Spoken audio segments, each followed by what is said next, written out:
ஆனா இதுல ஒரு விஷயம் மட்டும் தப்பு. அது என்ன, லக்ஷ்மி நானும் மனுஷ்காவை கல்யாணம் பண்ணிக்கிறத கண்ணால பாத்துட்டா. அது மட்டும் தான் எனக்கு வருத்தமா இருந்துச்சு. ஆனா அதுக்காக லக்ஷ்மி பண்ணது இருக்கே, அதை நான் எப்பவும் மறக்க மாட்டேன். என்கிட்ட மோசமா நடந்துக்கிட்டா, அதுவும் ரொம்ப மோசமா. இப்படி ஒரேடியா என்ன விட்டு போயிட்டா. அவ என்னோட நியாயத்தையும் கேட்டுக்கணும்ல. அப்படியே போயிட்டா என் பேச்சையும் கேட்டுக்கணும்ல. அவளுக்கு போன் பண்ணா அவ போனை கூட எடுக்க மாட்டேங்கிறா. ஒன் செகண்ட், நீங்க லக்ஷ்மிக்கு கால் பண்ணீங்களா? அப்போ நீங்க அதை எதுக்காக என்கிட்ட சொல்லாம இருந்தீங்க? நான் சொல்லல, ஏன்னா எனக்கு சொல்ல விருப்பம் இல்ல. அதான் லக்ஷ்மி போன் எடுக்க மாட்டேங்கிறல, அதான் நான் சொல்லல. ஆனா இப்ப நான் சொல்றேன், நான் ஒண்ணு கெட்டவன் இல்ல. ஆனா லக்ஷ்மியும் தப்பு பண்ணாம இல்ல. அண்ட் லிசன், அவ நல்லா பழகினாங்கிற ஒரே காரணத்துக்காக தான் நானும் நல்லா பழகினேன். ஆனா என்கிட்ட மூஞ்சி திருப்பிட்டு போன நான் என்ன பண்ணுதா? நானும் மனுஷன் தானே, நான் ஒன்னும் தெய்வம் இல்லையே. லக்ஷ்மி மட்டும் அவ இஷ்டத்துக்கு என்ன பண்ணாலும் நான் மட்டும் எதுவும் பேசவே கூடாது. நான் மட்டும் அவளை தப்பா புரிஞ்சுக்க கூடாது. எனக்கும் கஷ்டமா தான் இருக்கு. அதோட இப்ப ரொம்ப கஷ்டமா இருக்கு. ஏன்னா அவ என்கிட்ட பேசல. சரி, அவளுக்கு தான் என்கிட்ட பேச விருப்பம் இல்ல, பேசவே வேண்டாம். நானும் இனி பேச மாட்டேன். எனக்கு எந்த கவலையும் இல்ல. Who cares man?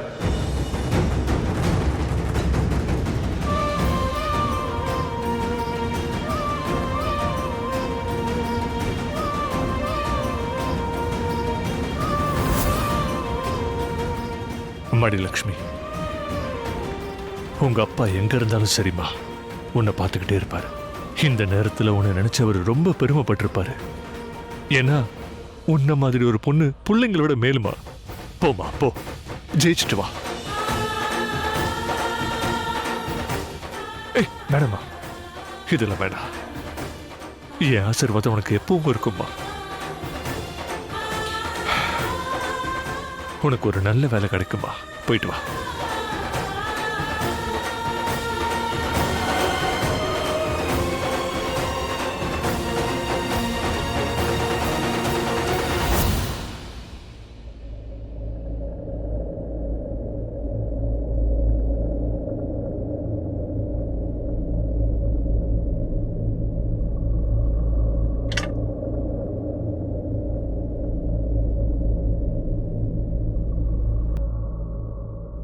அவளோட பிரஷ் கூட எடுத்துட்டு போல, இதையே விட்டுட்டு போலாம்.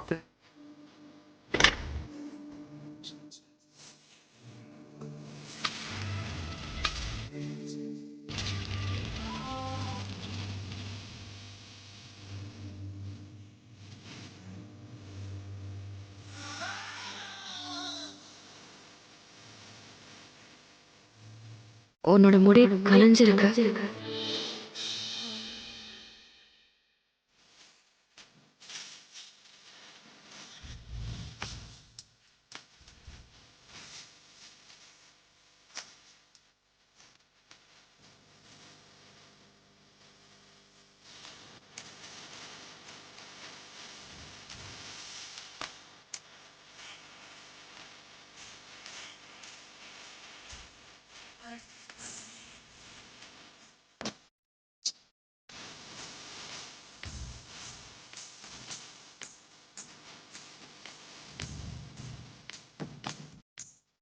இனி உனக்கு எந்த உரிமையும் இல்ல.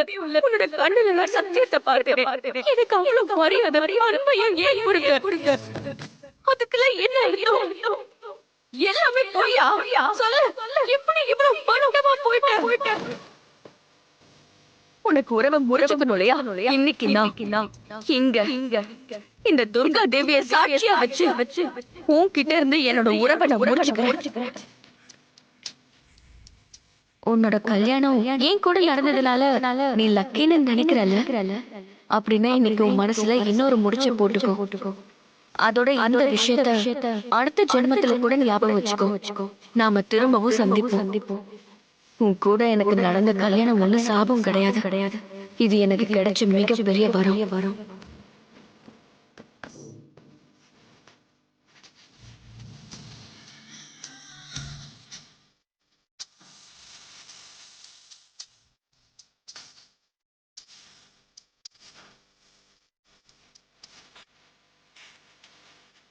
நீ வேணும்னே ஒரு தப்பு பண்ண, அதுக்காக நான் என்ன பண்ணணும்னு சொல்லு.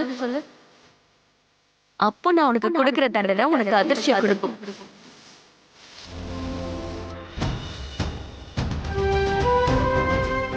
இன்டர்வியூக்கு வர லேட்டா போயிடக்கூடாது. சரியான டைமுக்கு வர போயாகணும். ஆட்டோ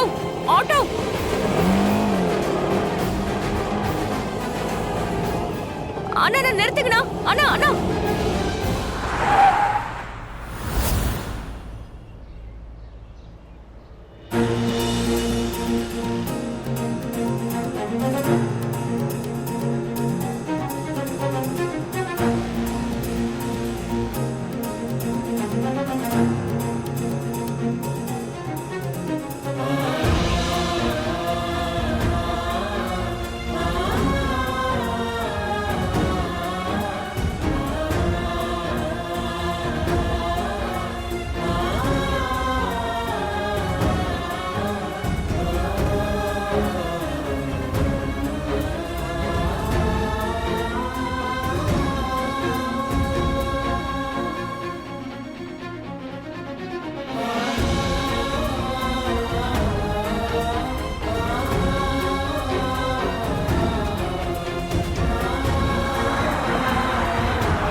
நான் என்ன பண்ணிட்டு இருக்கேன்? இனிமே நான் ரிஷியை பத்தி யோசிக்கவே கூடாது. யார பார்த்தாலும் அவன மாதிரி இருக்கு. ஏண்டா உனக்கு என்ன பைத்தியமா?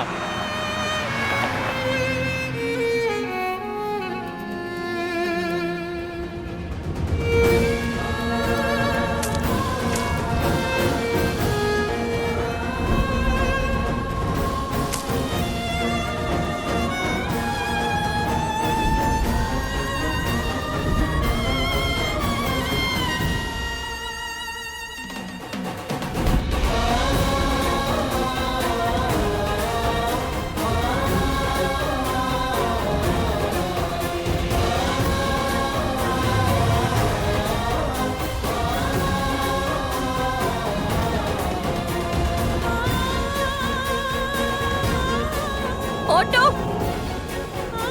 நேரா போயிடுங்க.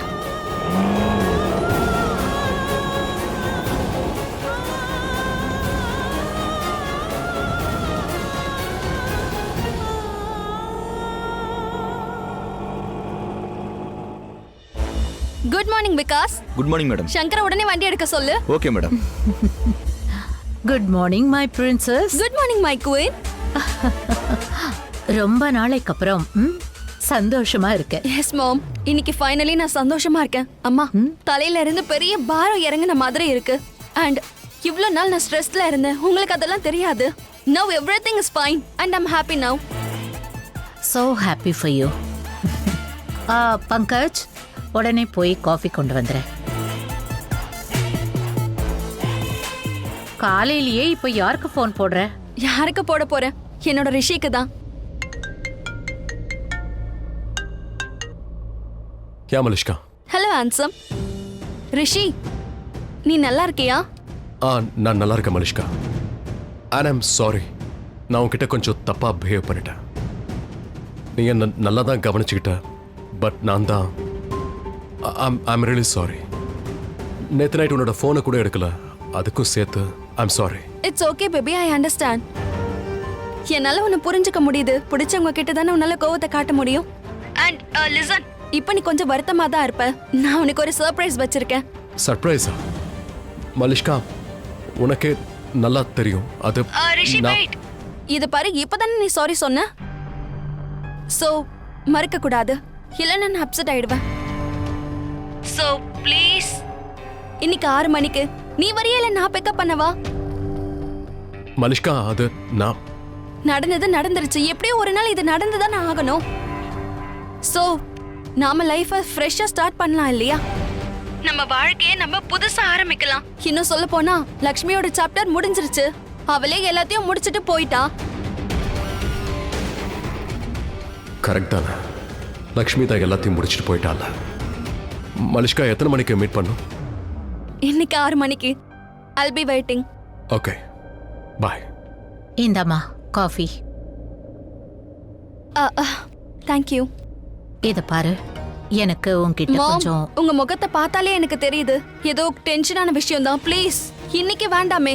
அது இன்னைக்கு நான் உண்மையிலேயே ரொம்ப சந்தோஷமா இருக்கேன். வேற எந்த ஸ்ட்ரெஸ்ஸும் எனக்கு கொடுக்காதீங்க ப்ளீஸ். நாளைக்கு நம்ம பேசலாம் ப்ளீஸ். Okay, thank you. சரி மாம், இப்ப நடந்த விஷயம் எல்லாமே நல்லதுதான். நம்ம 3 பேருமே ரொம்ப டென்ஷன்ல இருந்தோம். லக்ஷ்மியை பத்தி நினைச்சு பாவம் ரிஷியும் ரொம்ப டென்ஷனா இருந்தா. நானும் டென்ஷனா இருந்தேன், ஏன்னா நான் ரொம்ப இன்செக்யூரா ஃபீல் பண்ணேன். லக்ஷ்மியும் பாவம் இது எல்லா விஷயத்திலயும் மாட்டிக்கிட்டு இருந்தா. இப்ப நல்லது தானே, எல்லாருக்கும் எல்லா விஷயமும் தெரிஞ்சாச்சு. அதனால இனிமே எல்லாரோட லைஃபும் ரொம்ப நார்மலா போக போகுது. அது இல்லம்மா, உன்கிட்ட வேற Mom, ஒரு please. விஷயம். இன்னைக்கு வேண்டாம். ஃபைன்.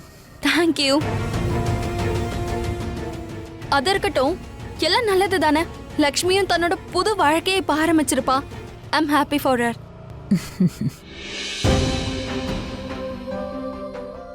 வணக்கங்க. சாரி, கொஞ்சம் லேட் ஆயிடுச்சு. ஜாப் இன்டர்வியூக்காக. போய் உட்காருங்க, நான் கூப்பிடுறேன்.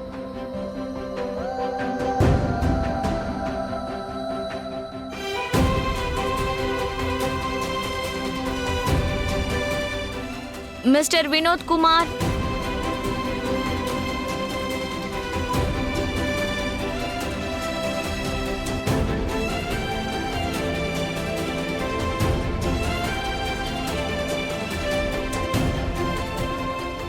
தியா Kapoor.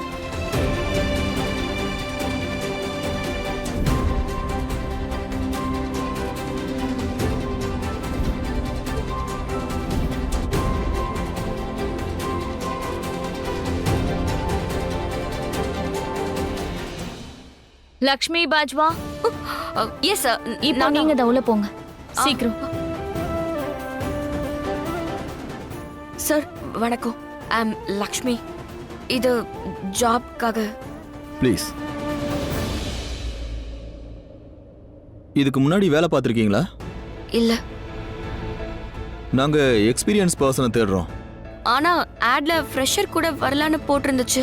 Yeah that's true, but இவ்வளோ ஃப்ரெஷர் வேணாம். எங்களுக்கு இங்கே எக்ஸ்பீரியன்ஸ் வேணும். இது ட்ரைனிங் சென்டர் கிடையாது. தேங்க்யூ. ஐயோ சார், ஒரு தடவை. Thank you ma'am.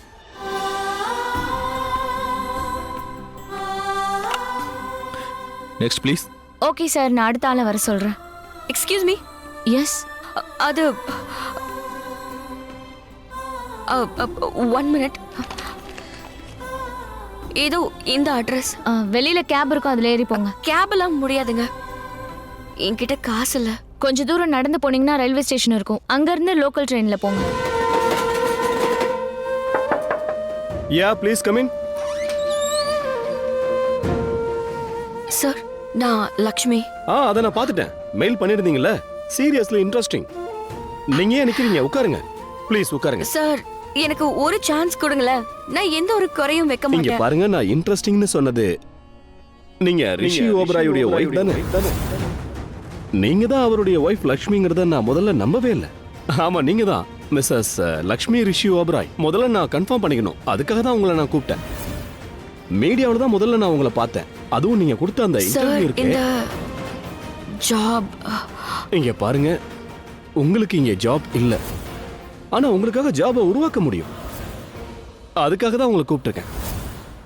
இங்க பாருங்க, நீங்க தப்பா எடுத்துக்காதீங்க. நான் நேரா விஷயத்துக்கே வரேன். அது என்னன்னா, நீங்க ரிஷி ஓபராய் கிட்ட எங்க கம்பெனியை பத்தி சிபாரிசு பண்ணீங்கன்னா நான் அவர் கூட சேர்ந்து வேலை பார்க்கறதுக்கு ரொம்ப ஆசைப்படுறேன். ஆனா அதுக்கான சந்தர்ப்பம் கிடைக்கவே இல்லை. இதை மட்டும் நீங்க பண்ணி கொடுத்துட்டீங்கன்னா உங்களுக்கு என்ன ஜாப் வேணுமோ அந்த ஜாபை நான் ஏற்பாடு பண்ணி தரேன், எந்த ஜாபா இருந்தாலும். தேங்க்யூ. என்னாச்சு மேடம்? மேடம், லட்சுமி மேடம், ஒரு நிமிஷம் நில்லுங்க ப்ளீஸ்.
யாமலிஷ்கா, ஞாபகம் இருக்கு, 6 மணிக்கு வந்து நான் உன்னை பிக் பண்ணிக்கிறேன். ஓகே, பாய்.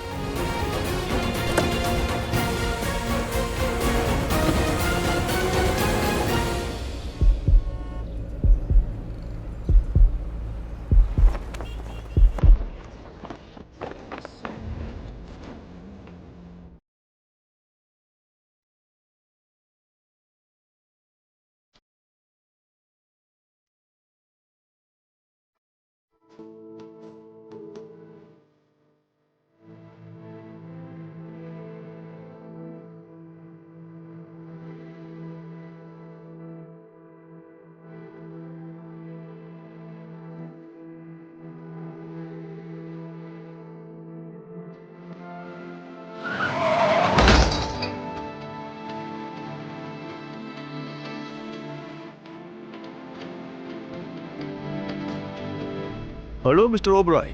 சார் வாங்க, கம்.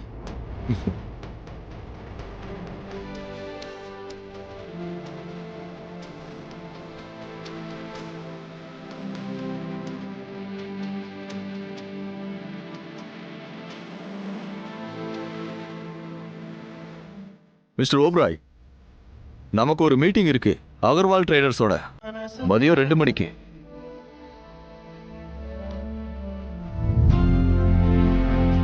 ரெண்டு மணிக்கு முடிச்சுட்டு 3 மணிக்கு அப்புறம் நம்ம போய் லஞ்ச் சாப்பிட்டு வந்துடலாம். வாங்க உள்ள போலாம். நீங்க ஒரு நிமிஷம் கொடுங்களேன், நான் போயிட்டு உடனே.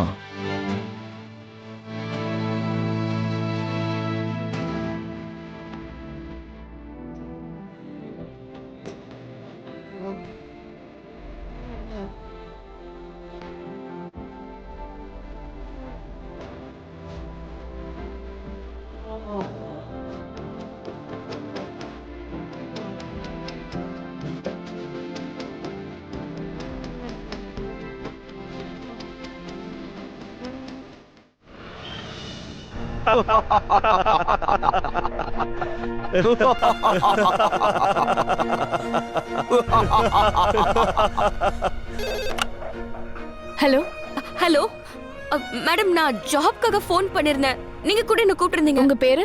என் பேரு லக்ஷ்மி. ஓ பாஜ்வா, லக்ஷ்மி பாஜ்வா. அந்த ஜாப் இப்போ அவைலபிளா இருக்குல்ல? ஜாப் வேகன்சி இருக்கு, நீங்க வரலாம். இப்போ மணி 11:30. 1:30க்குள்ள வந்துருங்க. லேட்டா வந்தீங்கன்னா என்னால கேரண்டி கொடுக்க முடியாது. சரி, நான் இப்பவே கிளம்பி வரேன். ஆனா ஒரு விஷயங்க, எனக்கு வேற ஜாப் எக்ஸ்பீரியன்ஸ் எல்லாம் கிடையாது. எங்களுக்கும் இன்டர்ன்ஷிப்காக ஃப்ரெஷர்ஸ் தான் தேவைப்படுறாங்க. salary கம்மியா இருக்கும். உங்களுக்கு ஓகேவான்னு பாத்துக்கோங்க. salary பத்தி கவலை இல்ல, நான் கண்டிப்பா வரேன். ஓகே, அப்ப டைம்க்கு வந்துருங்க. இப்போதைக்கு salary பத்தி கவலை வேண்டாம், பாத்துக்கலாம். 8000 ரூபாய் வந்தாலும் சித்திக்கிட்டே கொடுத்துறேன். அப்பதான் கொஞ்சமாவது எனக்கு எக்ஸ்பீரியன்ஸ் கிடைக்கும். என்னால சொந்த கால்ல நிக்க முடியும்.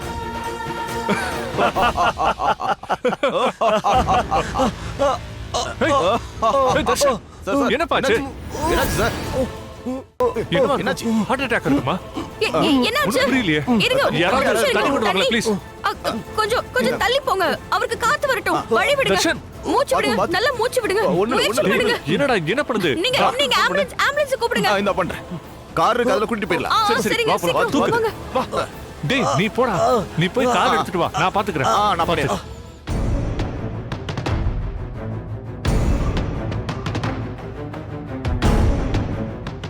அத்த, என்னாச்சு? ஏன் இவ்வளவு டென்ஷனா இருக்கீங்க? சோனியா நீலமணி மாமா, அவங்களுக்கு என்ன? லக்ஷ்மி வீட்டுக்கு போயிருக்காங்க. வாட்? லக்ஷ்மி வீட்டுக்கா? ஏன்? ரிஷிக்காக காலையில ஜோசியர் வந்தாரு. இத பாருங்க, ஏதாவது சொல்லுங்க. எனக்கு ரொம்ப ரொம்ப கவலையா இருக்கு, ரொம்ப பயமா இருக்கு. நீங்க பயப்படுறதுல தப்பே இல்ல, பயந்துதான் ஆகணும், வேற வழியே இல்ல. லக்ஷ்மிய கூட்டிட்டு வந்துருங்க. லக்ஷ்மி ரிஷி கூட வாழலன்னா அவனுடைய தோஷம் உக்கிரமாயிடும். இது நடந்ததுன்னா நீங்க பயந்துதான் ஆகணும். இத பாருங்க, வேற ஏதாவது வழி இருந்தா சொல்லுங்க. ஏதாவது பரிகாரம் சொல்லுங்க. அதாவது பூஜை, யாகம், இந்த மாதிரி ஏதாவது. வேற வழி இருந்தா நான் முதல்லயே சொல்லியிருப்பேன் மேடம். இதுக்கு ஒரு வழிதான் இருக்கு. லக்ஷ்மி இருந்தா ரிஷி இருப்பான். சரி, அது இருக்கட்டும். ரிஷி வீட்டுல தானே இருக்காரு? இல்ல, அவன் இப்ப வீட்ல இல்ல. உடனே கூப்பிடுங்க. எங்க இருந்தாலும் கிளம்பி வர சொல்லுங்க. இன்னைக்கு ரொம்ப ஆபத்தான நாள். என்ன? இன்னையிலிருந்து வரப்போற 7 நாட்களும் அபாயகரமான. அதோட இன்னைக்கு ரொம்ப ஆபத்தான நாள். என்ன? இரும்பால பெரிய ஆபத்து இருக்கு. இரும்பாலையா? ஆமா, இரும்பு கிட்ட அவர் நெருங்க கூடாது. நான் இது ஃபோன் பண்றேன்.